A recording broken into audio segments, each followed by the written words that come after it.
Hi, welcome to Superhero Rundown. I'm Jess, and today we're talking about the superhero... Okay, not a superhero. Today we're going to be talking about people, I guess. In worlds filled with men and women who can lift buildings, alter time, travel dimensions, and shout out fish on Tinder, we sometimes forget to focus on the people who just work in the office or serve coffee or do actual police work of the non-vigilante kind, otherwise known as civilians. So we're going to be looking at two different versions of civilians. We're going to be looking at the civilians of the Marvel Cinematic Universe, and then take a look at the Powerless television series, where we're going to be following the civilians employed by Wayne Security in the DC Universe. So let's start with the MCU, because at the beginning of its inception, the MCU started off by showing innocent civilians dealing with the consequences of superheroic actions.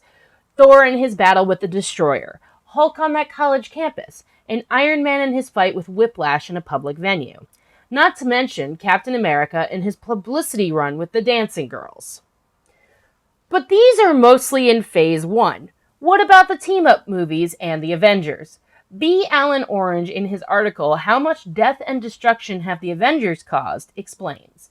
In 2012's Marvel's The Avengers, this united team of crime fighters went up against the Chitauri aliens as they invaded New York City, home of Stark Tower. This battle, which stretched across quite a few streets, cost New York City $18.8 billion in damages. It also claimed the lives of 74 bystanders. That's quite a bit of blood on Cap and Iron Man's hands. And let's not forget that the Avengers did not save everyone in Sokovia, which leads to the events of Civil War. Civil War is devoid of civilians for a fight that takes place in an airport, which is weird considering that they didn't just, die. You could make the argument that they were evacuated, but that's grasping at straws as we don't actually see it. Subtext is not text, unread comment guy. In Where Are the Civilians in the Marvel Cinematic Universe, Ben Wasserman explains the issue of civilians as the universe has progressed. However, as the Marvel Cinematic Universe expanded over the past decade, this emphasis on civilian existence has diminished. Not to the extent that they no longer exist, but rather their presence feels detached from the characters' individual journeys. One only has to compare the Avengers' Battle of New York with Infinity War's Wakanda battle to recognize these differences. The Avengers still fight villains, but we don't see much of the faces who risk getting caught in the crossfire. And yes, there were civilians wiped by the snap, but it's not shown to the extent that civilians being trapped by the Chitauri is in the Battle for New York. I mean, we get one stinger at the very end of Infinity War where Nick and Maria are present. It feels like if they weren't there, we wouldn't have seen any of the civilians. At all.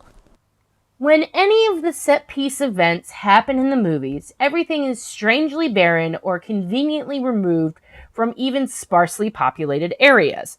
Wasserman continues. Captain America's Civil War's big fights? An abandoned airport runway and Russian laboratory. Ant-Man? Miniaturized train set. Doctor Strange? Set in an alternate dimension designed specifically to prevent magic from affecting the real world. Notice the pattern? Each of these set pieces feels like isolated incidents detached from citizen interference. Neither heroes nor villains have to worry about killing someone because there's a convenient reason for their absence. Narrative-wise, this makes it easier for the Marvel Cinematic Universe to create spectacle without bringing up moral ambiguity. This shifts the MCU's focus away from public reactions to the Avengers and more towards the Avengers' interpersonal dynamics. The only real stakes in Phase 3 are in Thor Ragnarok. The Asgardians who hide from Hela are people with little warrior training. The warriors are decimated by Hela herself, and most of the Asgardians become refugees. When Thor and Loki come to evacuate them with Hulk and Valkyrie, there are actual stakes, because if they don't make it, they will become extinct. So Thor does everything he can as king to help them, and takes them to Earth to ensure they will survive. But the MCU has well-crafted movies, you say. It does, except for a few. Marvel has always prided itself on making its heroes human and relatable. DC, comparatively, makes their heroes untouchable in an almost godlike way.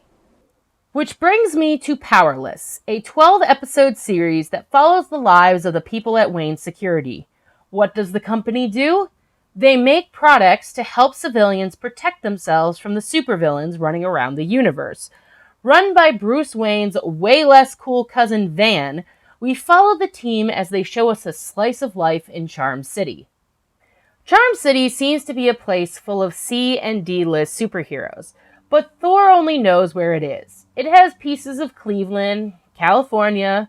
Based on the fact that Van has to hop 2 time zones to visit Bruce, it could be in Colorado. Oh great! Another Gotham is New York timeline. Why can't it just hold still? The office environment is not what you expect, but also kind of what you do expect. People doing their jobs while also trying to have fun. It illustrates the common person and how they deal with life in general. They can't be Wonder Woman, they can't be Superman, but you can definitely be this psycho putting permanent marker on the dry erase board. The show is structured in 3 parts. Ron, Teddy, and Wendy doing something unrelated to the current project. Emily getting advice from Jackie, and Van doing something stupid. All of these result in hijinks ensuing. Too bad this only lasted 1 season. By the way, I think it's really funny that the civilians here think that being a superhero pays the bills. Look, not everyone can be Oliver Queen or Bruce Wayne or Ted Kord or, Kate Kane or Arthur Curry. Wait, Arthur Curry? As the king of Atlantis, Aquaman rules over 70% of the Earth's surface and technically owns everything within the 7 seas. That means all the gold, oil, diamonds, rubies, etc. yet to be found in the ocean belongs to him. In shipwrecked treasure alone, Aquaman estimates he has $60 billion. We weren't able to find a definitive number for Aquaman's net worth, but the closest we found was $150 trillion based on the amount of gold there is in the oceans by the current value of gold per ounce. So Aquaman's money makes the 1% look like a fucking book club. Die mad about it. Batman isn't that rich, you guys.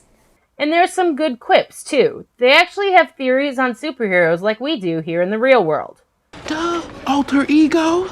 Just like my theory that Bruce Wayne is really the Flash and that Stephen Baldwin is just a character played by Alec Baldwin. Okay, I'm not buying it, but I'm very intrigued by the Baldwin thing. Though not all of them are about actual superheroes.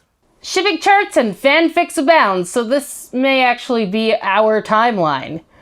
Lex is the president, so yeah.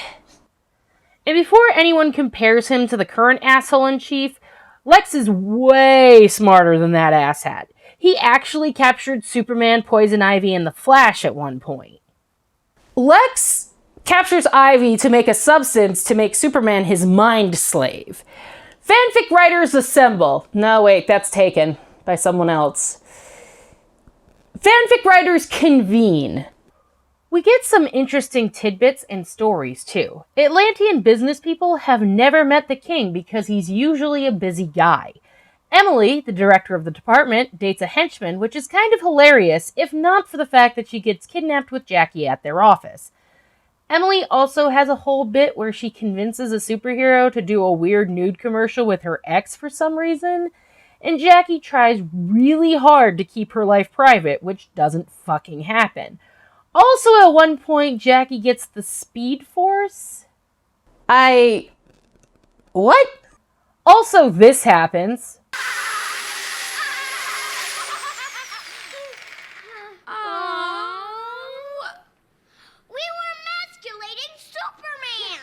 My wife says that's the only viable interaction with Superman. And this. Hey, check it out. The Olympian sharing his bedroom secrets. What, that he couldn't get it up unless I wore his helmet and called him Darkseid? I have a lot of questions. Very many questions. All of the questions. Like, this entire show is a what-if scenario, and it's great.